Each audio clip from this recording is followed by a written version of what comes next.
Hello students, इस video lecture में हम डिस्कस करेंगे ट्रांसफ़र स्टेटमेंट्स इन पाइथन। तो transfer statement in Python are the control statements in Python. तो start करते हैं इस टॉपिक को। Transfer statements are used to change the order in which a program executes.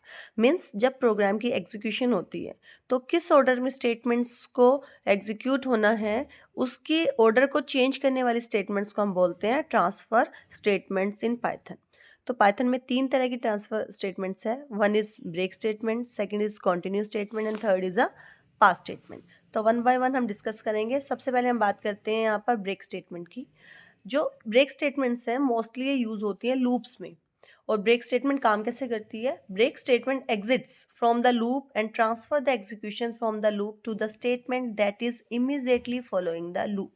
Loop के अंदर जहां पर भी हमने ब्रेक स्टेटमेंट को यूज किया है, ब्रेक स्टेटमेंट एग्जीक्यूट होते ही क्या करेंगी, उस लूप को एग्जिट कर देती है। उस लूप से एग्जिट हो जाता है हमारे प्रोग्राम का कंट्रोल, और लूप के जस्ट नेक्स्ट जो इमीडिएट स्टेटमेंट है वो उसका एग्जीक्यूशन स्टार्ट हो जाता है। तो ऐसे काम करती है हमारी ब्रेक स्टेटमेंट। ब्रेक स्टेटमेंट को यूज करने के लिए हमें यूज करना होता है keyword break. The break keyword is use to break out a for loop और अ व्हाइल लूप। हमने सबसे पहले बात की है कि जो ब्रेक स्टेटमेंट है मोस्टली यूज होती है लूप्स में, और पाइथन में 2 ही लूप यूज होते हैं। One is for loop and second is a while loop. For और व्हाइल लूप के अंदर अगर हमें कहीं भी बीच में लूप को एग्जिट करवाना है, ब्रेक करवाना है, तो उसके लिए हमें कीवर्ड यूज करना पड़ता है ब्रेक कीवर्ड। अब नेक्स्ट हम इसका सिंटेक्स चेक करेंगे कि ब्रेक स्टेटमेंट को यूज कैसे करते हैं। अभी हमने बात की कि जो ब्रेक स्टेटमेंट है वो लूप्स में यूज होती है। तो चेक करते हैं इसका सिंटेक्स। पहले व्हाइल लूप में, व्हाइल लूप को यूज करने के लिए सिंटेक्स रहता है हमारे पास while keyword, then condition, then colon. उसके बाद suppose this is a code within the while loop. उसके अंदर हम कोई कंडीशन यूज करें, इफ कंडीशन एंड कोलन और ब्रेक। इसका मतलब जैसे ही कंडीशन ट्रू है तो क्या एग्जीक्यूट होगी हमारी ब्रेक स्टेटमेंट। और उसके बाद this is a part of the while loop. Suppose this is a while loop from here to here. This is the total while loop.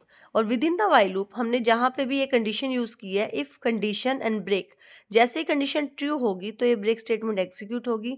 Break statement execute होते ही जो rest part of the while loop है that will be skip. ये part execute नहीं होगा। क्यों? क्योंकि break statement loop को यहीं से क्या कर देगी, ब्रेक कर देगी। और जो प्रोग्राम एग्जीक्यूशन का जो कंट्रोल है that will come on the immediate statement after the while loop.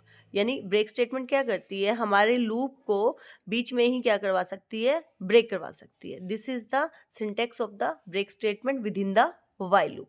अब हम देखते हैं कि हमारे जो ब्रेक स्टेटमेंट है उसे फॉर लूप के अंदर कैसे यूज कर सकते हैं। फॉर लूप के अंदर यूज करने के लिए हमें फॉर लूप का सिंटेक्स यूज करना है।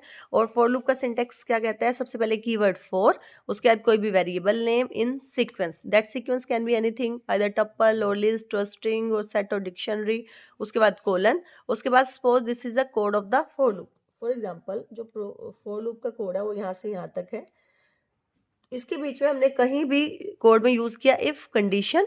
अगर कंडीशन ट्रू है तो उसके बाद ब्रेक स्टेटमेंट क्या होगी, एग्जीक्यूट होगी। और ये भी क्या करेगी, जैसे ही ब्रेक स्टेटमेंट एग्जीक्यूट होगी तो ये प्रोग्राम एग्जीक्यूशन के कंट्रोल को कहाँ ले आएगी, आफ्टर द फॉर लूप। यानी break statement is use to break the execution of the loop. Loop को इमीडिएटली क्या करवा देगी, ये एग्जिट करवा देगी। This is the function of the break statement. अब हम इसके फ्लो चार्ट को चेक करते हैं कि ब्रेक स्टेटमेंट का फ्लो चार्ट क्या है। This is the flow chart for the break statement. हम ब्रेक स्टेटमेंट को यूज करने के लिए लूप के अंदर एक कंडीशन यूज कर रहे हैं, तो this is the loop condition. अगर कंडीशन ट्रू है, अगर कंडीशन ट्रू है तो कौन सी स्टेटमेंट एग्जीक्यूट होगी, ब्रेक स्टेटमेंट। अगर कंडीशन फॉल्स है, कंडीशन अगर फॉल्स है तो ब्रेक स्टेटमेंट एग्जीक्यूट होगी नहीं, तो क्या हो जाएगा, लूप यहीं से एग्जिट हो जाएगा। लेकिन अगर कंडीशन हमारी ट्रू है तो ब्रेक स्टेटमेंट एग्जीक्यूट होगी। और ब्रेक स्टेटमेंट क्या कर देगी, रिमेनिंग बॉडी ऑफ लूप को एग्जीक्यूट नहीं होने देगी। जैसे ही ब्रेक स्टेटमेंट एग्जीक्यूट होगी तो ये कंट्रोल के प्रोग्राम एग्जीक्यूशन के कंट्रोल को कहाँ ले आएगी, एग्जिट लूप पर। यानी ब्रेक स्टेटमेंट क्या कर देती है, लूप को बीच में ही करा सकती है exit. So this is the function of the break statement. अब इसके हम एक एग्जाम्पल से समझते हैं ब्रेक स्टेटमेंट को, प्रोग्रामिंग के एग्जाम्पल समझते हैं। हमने यहाँ पे यूज किया फॉर लूप, फॉर और एक वेरिएबल नेम ले लिया हमने I, in range, range is a function और उसके अंदर हमने वैल्यू दे दी 10, उसके बाद है कोलन। हम इस लूप में प्रिंट करवा रहे हैं प्रिंट आई की वैल्यू को प्रिंट करवा रहे हैं, यानी हम चाहते हैं कि 0 1 2 3 4 ये नंबर्स हम प्रिंट करवाएंगे। लेकिन हमने within the for loop एक कंडीशन यूज कर ली, if I is equal to 2। Programming languages में इक्वल के लिए हम यूज करते हैं double equal sign. If I is equal to 2, अगर आई की वैल्यू 2 है तो ये स्टेटमेंट के बाद क्या रन होगा, ब्रेक स्टेटमेंट। और ब्रेक स्टेटमेंट क्या करेगी, फॉर लूप को एग्जिट कर देगी, यानी आई इज इक्वल टू 2 होने के बाद नेक्स्ट 3 4 5 नंबर प्रिंट नहीं होंगे। तो चेक करते हैं कि इसकी आउटपुट क्या मिलेगी। For I in range 0, range 0 का मतलब है कि ये वैल्यू स्टार्ट होती है 0 से, 0 1 2 3 4 5 and so on up to 10 तक, यानी अप टू 9 तक ये चलती है। रेंज फंक्शन ऐसे काम करता है। तो सबसे पहले आई में वैल्यू आएगी 0 की, तो प्रिंट हो जाएगा आई यानी 0। तो आउटपुट में हमें सबसे पहले मिलेगा 0, तो 0 प्रिंट हो गया। उसके बाद आई की वैल्यू क्या हो जाएगी, उसके बाद कंडीशन चेक होगी, if I is equal to 2, no, क्योंकि आई की वैल्यू अभी 0 है। तो ये अगर फॉल्स है तो ब्रेक हमारा एग्जीक्यूट नहीं होगा। उसके बाद फिर से फॉर लूप एग्जीक्यूट होगा। आई की वैल्यू अब है 1, तो आई में वैल्यू आ गई है 1, प्रिंट 1। अब वैल्यू प्रिंट होगी हमारे पास 1। फिर से कंडीशन चेक होगी, either 1 is equal to 2, no, ये फॉल्स है। ये फॉल्स होने के बाद यानी ब्रेक स्टेटमेंट एग्जीक्यूट नहीं होगी, लेकिन फिर से फॉर लूप एग्जीक्यूट होगा। फॉर लूप कब तक एग्जीक्यूट होता है, up to the last item in the sequence. Range में जो लास्ट आइटम है 0 1 2 3 4 5 6 7 8 9 तक एग्जीक्यूट होगा ये। लेकिन अब आई की वैल्यू होगी 2, तो 2 यानी प्रिंट आई में क्या प्रिंट हो जाएगा 2। अब कंडीशन चेक होगी, either 2 is equal to 2, yes, ये ट्रू होते ही ब्रेक स्टेटमेंट क्या हो जाएगी, एग्जीक्यूट। और ब्रेक स्टेटमेंट एग्जीक्यूट होते ही ये फॉर लूप से एग्जिट हो जाएगी, यानी उसके बाद आई में वैल्यू 3 4 5 एंड सो ऑन नहीं आएगी। तो ये लूप को यहीं से क्या कर दिया इसने, एग्जिट कर दिया। So this is the functioning of the break statement. Break statement क्या करती है, लूप्स को, चाहे फॉर लूप है चाहे वाइल लूप है, उसको बीच में ही क्या करवा सकती है, एग्जिट करवा सकती है। तो ब्रेक स्टेटमेंट को हम यूज कहाँ करते हैं, जब हमें लूप को पूरी स्टेटमेंट, हर स्टेटमेंट के लिए एग्जीक्यूट नहीं करवाना, बीच में ही कहीं अगर उसे एग्जिट करवाना चाहते हैं हम अपने लूप्स को, वहां पे हम यूज कर लेते हैं हमारी break statement. So this is the function और this is the working of the break statement in Python programming. इसके बाद है हमारे पास second transfer statement, that is a continue statement. Continue statement भी लूप्स में ही यूज होती है, लेकिन कॉन्टिन्यू स्टेटमेंट कैसे काम करती है, continue statement is use to end the current iteration in a loop and continues to the next iteration. Continue statement क्या करेगी, लूप के अंदर जो करंट आइट्रेशन है, यानी जहां पर भी कॉन्टिन्यू स्टेटमेंट एग्जीक्यूट होगी उस टाइम में लूप की जो आइट्रेशन चल रही थी उसे स्किप कर देगी। और कहाँ पे स्किप कर देगी, लूप की नेक्स्ट आइट्रेशन पे, लेकिन लूप को एग्जिट नहीं करवाएगी। देखें, ब्रेक स्टेटमेंट और कॉन्टिन्यू स्टेटमेंट में यही फर्क है। ब्रेक स्टेटमेंट क्या कर देगी, ब्रेक स्टेटमेंट तो लूप से एग्जिट करवा देती है। जैसे ही ब्रेक स्टेटमेंट हमारी एग्जीक्यूट होती है ये लूप से एग्जिट करवा देती है। लेकिन जो कॉन्टिन्यू स्टेटमेंट है, कॉन्टिन्यू स्टेटमेंट एग्जिट नहीं करवाती, वो लूप को कंटिन्यू रखती है, लूप को कंटिन्यू एग्जीक्यूट करवाती रहती है। बट क्या करती है, जो हमारी करंट आइट्रेशन है, लूप की जो करंट आइट्रेशन है उसे एग्जिट कर देती है, उसे स्किप कर देती है, करंट आइट्रेशन को स्किप करवा देती है। जिसे हम समझते हैं सिंटेक्स से और फिर फ्लो चार्ट से, फिर एग्जाम्पल से समझेंगे। देखें, अभी हमने बात की जो कंटिन्यू स्टेटमेंट है ये भी लूप्स में यूज होती है। तो पहले हम वाइल लूप की बात कर लेते हैं। वाइल लूप यूज करने के लिए keyword while, then condition, then colon. उसके बाद हमारे पास ये है part of the while loop. इसके अंदर हमारे पास एक कंडीशन हम यूज कर रहे हैं, इफ कंडीशन देन कोलन। अगर कंडीशन ट्रू है तो उसके बाद हमारी कंटिन्यू स्टेटमेंट क्या होगी, एग्जीक्यूट होगी। And this is also part of the while loop. While loop suppose यहाँ तक है हमारे पास, तो जैसे ही कंडीशन ट्रू हो जाएगी कंटिन्यू स्टेटमेंट क्या होगी, एग्जीक्यूट होगी। और कंटिन्यू स्टेटमेंट एग्जीक्यूट होते ही ये वाला पार्ट हमारा स्किप हो जाएगा, ये पार्ट एग्जीक्यूट नहीं होगा। और जो प्रोग्राम एग्जीक्यूशन का कंट्रोल है वो कहाँ मूव हो जाएगा, at the beginning of the loop. तो कंटिन्यू स्टेटमेंट ने क्या किया, लूप से एग्जिट नहीं करवाया, लूप को कंटिन्यू रखा, लेकिन जो करंट आइट्रेशन है लूप की, यानी ये वाला जो पार्ट है लूप का, इसे, इसकी एग्जीक्यूशन को स्किप कर दिया, इससे एग्जीक्यूट नहीं होने दिया। तो ऐसे ही हम चेक करते हैं फॉर लूप में। फॉर लूप में कंटिन्यू स्टेटमेंट कैसे काम करती है। फॉर लूप का सिंटेक्स क्या कहते हैं, पहले कीवर्ड फॉर, फिर variable name in sequence and the colon, and this is the part of the for loop. यहाँ से लेके यहाँ तक ये फॉर लूप का पार्ट है। तो with in the for loop if condition, अगर कंडीशन ट्रू है तो कंटिन्यू स्टेटमेंट एग्जीक्यूट होगी। फिर से वही कंटिन्यू स्टेटमेंट एग्जीक्यूट होते ही प्रोग्राम एग्जीक्यूशन का जो कंट्रोल है that will move on the beginning of the loop, और ये जो पार्ट ऑफ हमारा लूप है ये क्या हो जाएगा, स्किप हो जाएगा। तो कंटिन्यू स्टेटमेंट लूप को कंटिन्यू यानी बिगिनिंग से फिर से स्टार्ट यानी फर्स्ट स्टेटमेंट पे जंप करवा देती है कंट्रोल को, और जो पार्ट ऑफ लूप है वो हमारा स्किप हो जाता है, उसका एग्जीक्यूशन नहीं होता। लेकिन जो ब्रेक स्टेटमेंट है वो डायरेक्ट सारे लूप से क्या करवा देती है, स्किप करवा देती है, एग्जिट करवा देती है लूप से। यानी कंटिन्यू स्टेटमेंट को कब यूज किया जाता है, जब लूप के अंदर फॉर या वाइल लूप के अंदर पार्ट ऑफ कोड को किसी इटरेशन के लिए अगर एग्जीक्यूट नहीं करवाना, स्किप करवाना है, उस केस में हम यूज कर लेते हैं हमारी कंटिन्यू स्टेटमेंट को। अब हम कंटिन्यू स्टेटमेंट का फ्लो चार्ट चेक करते हैं। देखें, लूप के अंदर जो कंडीशन थी, कंडीशन की वैल्यू या तो ट्रू हो सकती है, फॉल्स हो सकती है। अगर कंडीशन ट्रू है तो ट्रू के अंदर हमने क्या यूज किया था, कंडीशन के बाद कंटिन्यू स्टेटमेंट अब क्या करेंगी, कंटिन्यू स्टेटमेंट फिर से लूप को बिगिनिंग से स्टार्ट करेगी, यानी जो कंट्रोल है एग्जीक्यूशन का, प्रोग्राम एग्जीक्यूशन का कंट्रोल को कहाँ ले आती है, लूप की स्टार्टिंग में। लेकिन अगर ये कंडीशन फॉल्स है, कंडीशन फॉल्स होने के बाद ये बिगनिंग में नहीं जाएगी, जो रिमेनिंग पार्ट ऑफ लूप है वो क्या हो जाएगा, हमारा एग्जीक्यूट होगा। तो जैसे ये लूप कंडीशन फॉल्स थी तो यहाँ से हमारा लूप एग्जिट हो जाता है। सो this is the flow chart for the continue statement. अब हम इसको देखते हैं हमारे पाइथन प्रोग्रामिंग के एग्जाम्पल से, प्रोग्राम से देखते हैं प्रोग्राम में कैसे यूज करते हैं कंटिन्यू स्टेटमेंट को।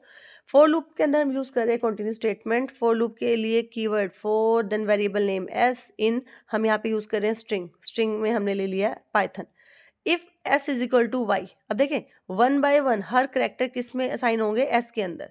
जैसे ही s की वैल्यू y हो, हम चाहते हैं कंटिन्यू हो जाए। कंटिन्यू का मतलब है कहाँ पे आ जाए प्रोग्राम एग्जीक्यूशन का control, eight the beginning of the loop. उस केस में y को प्रिंट ना किया जाए। तो अब इसके आउटपुट देखें, फॉर s इन पाइथन जो p है वो किस में असाइन हुआ, s में।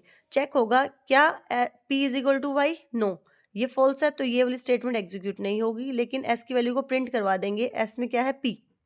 उसके बाद सेकंड टाइम में y किसके अंदर आएगा, असाइन हो जाएगा s के अंदर। क्या y is equal to y, yes, ये कंडीशन ट्रू है तो कंटिन्यू स्टेटमेंट एग्जीक्यूट होगी। कंटिन्यू का मतलब है इस केस में ये पार्ट एग्जीक्यूट नहीं होगा, यानी y की वैल्यू प्रिंट नहीं होगी और एग्जीक्यूशन का कंट्रोल कहाँ आ जाएगा, at the beginning of the loop. अब थर्ड कैरेक्टर हमारा t असाइन हो रहा है s के अंदर। तो क्या t is equal to y है, नो है तो ये एग्जीक्यूट नहीं होगा, t की वैल्यू को प्रिंट कर दिया जाएगा। ऐसे ही नेक्स्ट कैरेक्टर है h, then o and n, ये सारी वैल्यू क्या हो जाएगी, हमारी प्रिंट हो जाएगी। यानी आउटपुट हमें मिलेगा p t h o n। लेकिन जहाँ जहाँ पे भी यहाँ पे वैल्यू y थी, s is equal to y होते ही कंटिन्यू स्टेटमेंट क्या करेगी, प्रिंट स्टेटमेंट को स्किप करवा देगी, इसे एग्जीक्यूट नहीं होने देगी। तो ऐसे हमारी कंटिन्यू स्टेटमेंट काम करती है पाइथन प्रोग्राम में। इसके बाद हमारे पास लास्ट ट्रांसफर स्टेटमेंट है, that is a pass statement. In Python pass statement is a null statement. Null statement का मतलब है, पास स्टेटमेंट एक ऐसी स्टेटमेंट है जो कुछ काम नहीं करेगी। नल स्टेटमेंट मतलब nothing, it will perform nothing, ये कोई काम नहीं करेगी। अगर ये कोई काम नहीं करेगी तो इसका क्या यूज है पाइथन प्रोग्रामिंग में। Pass statement is used as a place holder for future code. For example, कोई प्रोग्रामर है या आप कोई प्रोग्रामिंग लिख रहे हैं, कुछ कोडिंग लिख रहे हैं पाइथन प्रोग्रामिंग में। अगर कोई आपको कोड समझ में नहीं आ रहा कि अभी मुझे क्या कोड लिखना है, लेकिन उस ब्लॉक में आप एम्प्टी भी नहीं रख सकते उस ब्लॉक को। Like for example, if block के अंदर कुछ कंडीशन के बाद क्या एग्जीक्यूट करना है, अभी आपको समझ नहीं आ रहा कोड क्या लिखना है, आप सोच रहे हैं कि मैं बाद में इस कोड को लिखेंगे, तो आप वहाँ पे यूज़ कर सकते हैं पास स्टेटमेंट। यानी ऐसा ब्लॉक जहाँ पर हम उस ब्लॉक को एम्प्टी नहीं रख सकते, that is a rule for that Python programming. तो उस केस में हम एक टाइम के लिए हम वहाँ पर पास स्टेटमेंट को यूज़ कर लेंगे और बाद में इन फ्यूचर वहाँ पे अपना कोड मेंशन कर लेंगे, तो वहाँ पे यूज़ करते हैं हम पास स्टेटमेंट को। When the pass statement is executed nothing happens. अभी बताया मैंने आपको, pass statement is the null statement. तो जब भी पास स्टेटमेंट एग्जीक्यूट होती है कुछ भी नहीं होता, मतलब वो एक तरह से आप ये लगा ले that is just for the place holding. We can use pass statement where empty code is not allowed. अभी बताया मैंने आपको कि ऐसी जगह पे जहाँ पे एम्प्टी कोड अलाउड नहीं है, लाइक इफ स्टेटमेंट में, लूप्स में, पाइथन कि फंक्शन डेफिनेशंस में एम्प्टी कोड अलाउड नहीं है, तो वहाँ पर हम एक बार के लिए पास स्टेटमेंट को यूज़ कर सकते हैं। इसका सिंटेक्स क्या है, जस्ट हमें कीवर्ड यूज़ करना है पास। इसको एक एग्जांपल से समझिए, आपको और क्लैरिटी होगी। एक लिस्ट है, फॉर एग्जांपल लिस्ट के लिए हमने नेम लिया L इज इक्वल टू, उसके अंदर 4 आइटम्स है ABCD। तो हम फॉर लूप यूज़ कर रहे हैं। फॉर लूप के लिए हमारे पास सिंटेक्स रहता है keyword for, then variable name हमने ले लिया यहाँ पे सपोज आई इन, और हमारा यहाँ आइट्रेबल है लिस्ट, लिस्ट का नेम है L। उसके बाद हमें यूज़ करना होता है कोलन। इसके अंदर हमने कंडीशन लगाई if I is equal to A. देखिए आई में वैल्यू क्या पास होगी, A then B then C and D, because these are the items within this list L। जब आई की वैल्यू ए हो तब हमने यहाँ पे एग्जीक्यूट कर दिया पास, और एल्स हम क्या करवा रहे हैं, प्रिंट आई। अब देखिए ये रन कैसे होगा, ये एग्जीक्यूट कैसे होता है, हमें आउटपुट क्या मिलेगी। फॉर आई इन एल, सबसे पहले एल में आइटम है ए वैल्यू किस में असाइन होगी, आई में, और कंडीशन मैच होगी either A is equal to A, yes. जैसे कंडीशन ट्रू होगी तो पास स्टेटमेंट एग्जीक्यूट होगी। पास स्टेटमेंट क्या करेगी, pass nothing, it will not do anything, कुछ भी नहीं करेगी। तो नेक्स्ट क्या हो जाएगा, ये लूप नेक्स्ट टाइम फिर से एग्जीक्यूट होगा। अब आई में वैल्यू साइन होगी next item of the list L, that is B. फिर से कंडीशन चेक होगी either B is equal to A, no, false. जैसे ये फॉल्स हो गया तो कौन सा पार्ट एग्जीक्यूट होगा, एल्स पार्ट, और प्रिंट हो जाएगा आई, और आई में क्या वैल्यू थी, बी, तो हमें आउटपुट में मिलेगा बी। उसके बाद नेक्स्ट फिर से आई में क्या वैल्यू साइन होगी हमारी, सी। फिर से चेक होगा either C is equal to A, false, और फॉल्स है तो कौन सा पार्ट एग्जीक्यूट होना है, एल्स पार्ट, और प्रिंट हो जाएगा आई में क्या वैल्यू थी, सी, तो आउटपुट में मिलेगा हमें सी। उसके बाद फिर से फॉर लूप एग्जीक्यूट होगा, अब आई में वैल्यू साइन हुई है डी। कंडीशन चेक होगी either D is equal to A, false, false है, इफ कंडीशन फॉल्स है तो कौन सा पार्ट एग्जीक्यूट होता है, एल्स पार्ट, और प्रिंट हो जाएगा आई में क्या वैल्यू है हमारे पास, डी, हमें आउटपुट मिलेगा D. This is the last item of the loop. तो उसके बाद ये क्या हो जाएगा, फॉर लूप का एग्जीक्यूशन खत्म हो जाएगा। So this is the functioning of the pass statement. Pass statement क्या करती है, नथिंग, कुछ भी नहीं करती, just this behave as a place holder. इसे यूज किया जाता है एज अ प्लेस होल्डर, ताकि बाद में इन फ्यूचर हम यहाँ पे कोई भी अपना कोड सेट कर सकते हैं, मेंशन कर सकते हैं। So these are the transfer statements in Python programming. I hope this topic is clear to you all. Thank you.